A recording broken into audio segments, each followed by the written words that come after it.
invite Donna Stechy, member of the Ukrainian Youth Association of Canada, Hamilton Branch. Thank you, Ivanka. We are here. Всі ми тут. As a fourth-generation Ukrainian Canadian, I am often asked, how do you celebrate your connection to Ukraine? Why do you still call yourself Ukrainian Canadian? And I think to myself, how can you not feel a connection to Ukraine? Even after 4 generations, всі ми тут. Ukraine is in the people we meet, these stories we hear, the places we visit around the world, the food and the smells. всі ми тут. Relatives who came before us, stowaways on ships, people like you and me, hiding in cargo, between crates and shipments. Where would they land? Brazil? United States? Canada? Lest they be found and thrown overboard. Relatives who were promised free land or work on Canada's railroads. They came with no knowledge of English, often no papers, not even any identification, usually with seeds or pressed flowers or embroidery from the village from where they were born. Ukraine is in the music. Some learn about Ukraine through friendships, through language, dance, tabory, camp, and trips. Ukraine's contribution to the world has come through science and innovation, and new communities that accepted desperate immigrants. Communities in Australia, Brazil, the UK, the United States, and here. Here in Canada, like Hamilton, where places of worship, schools, and community centers all thrive. Where statues like the one beside us here at City Hall, the statue that commemorates our passage to Canada. всі ми тут. We are here. And in the hand of that first figure on that statue over there, if you look close, you will see the book Kobzar by Taras Shevchenko, our celebrated author. He wrote, "Учіться, брати мої, думайте, читайте, і чужого научайтесь, свого не цурайтесь."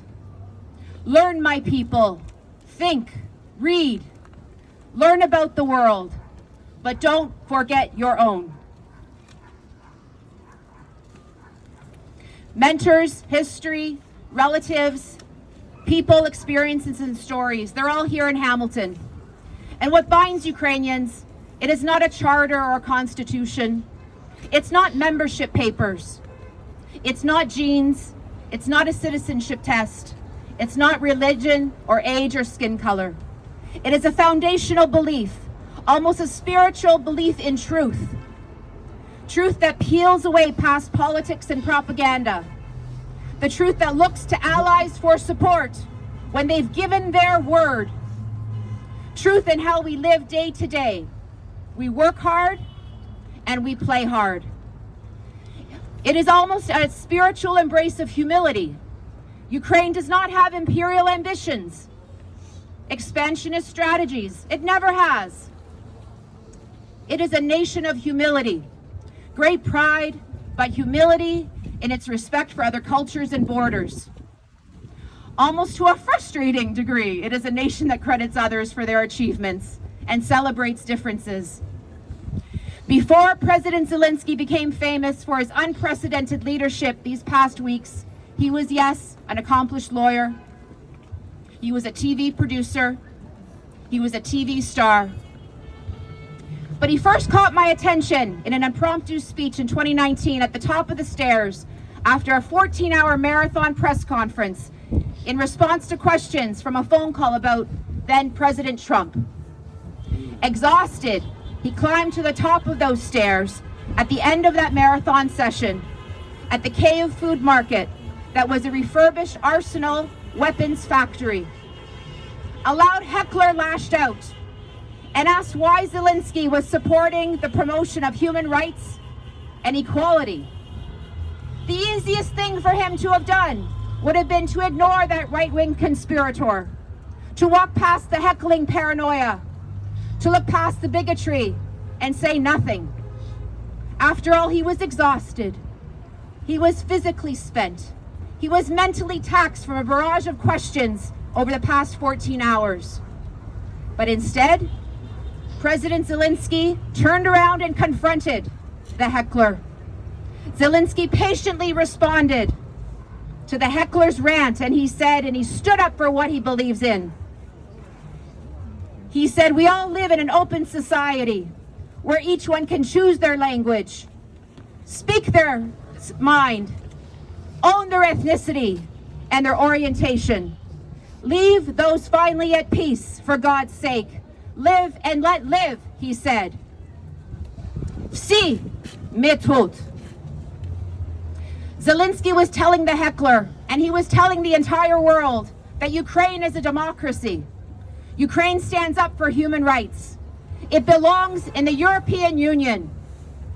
And so today, we see Ukraine's president, with unprecedented courage, standing up to Putin.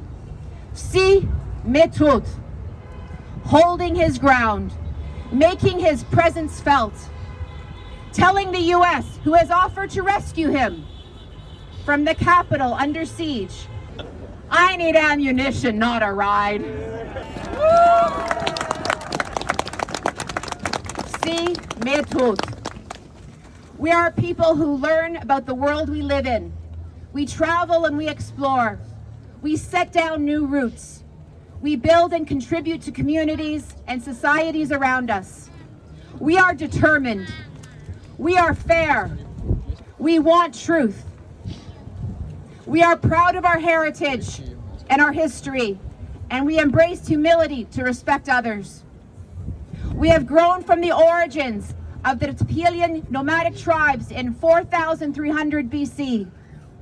We have risen through even the persecution of our own artists. Artists whose work we saw on display just across the street at the Hamilton Art Gallery. The spirit of Ukraine showcased over 500 years of paintings when it came through Canada. That art that was hidden, buried and locked up, in some cases for over centuries, protected against all odds, against oppression, destruction of cultural artifacts, and even the arrest and murder of those Ukrainian artists. Their creativity survived, and it was shared during that exhibition that crossed Canada. These works contributed to the elite avant-garde art movement in Europe in the 20th century. Всі ми тут. We are here. So today, this week, this month, as we bear witness to the fierce resistance in Ukraine, know that this is not uncommon. This is not a fluke. The threat to sovereignty and truth is a threat we have overcome before. And Ukrainians of all generations will overcome this threat again. We will unite for truth. We will unite with vigilance. We will unite with fairness. But we are fierce. We will unite. We will not relent. Wherever we are. Всі ми тут. See us. We are here. Slava Ukraini! Героям слава!